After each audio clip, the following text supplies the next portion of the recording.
Hi guys, welcome back to my channel. আজকে তোমাদের জন্য নিয়ে আসলাম নতুন টপিক। আজকের টপিকটা দুই বন্ধুত্বের কাহিনী। আর দুই বন্ধুত্ব বলতে যেখানে একটি পাকুড় গাছ ও একটি কদম গাছ একে অপরকে পরস্পরভাবে যে ধরে দাঁড়িয়ে আছে তার নিদর্শন তুলে ধরব।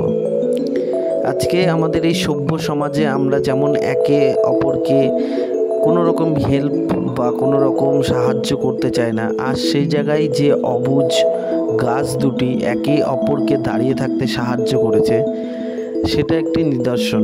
আজ গাছ দুটি মানুষকে, সভ্য মানুষদেরকে চিৎকার করে করে বলছে যে দেখো, আজ তোমাদের সভ্য সমাজে আমরা অসভ্য হয়েও আমরা দুজনকে পরস্পরভাবে সাপোর্ট করছি।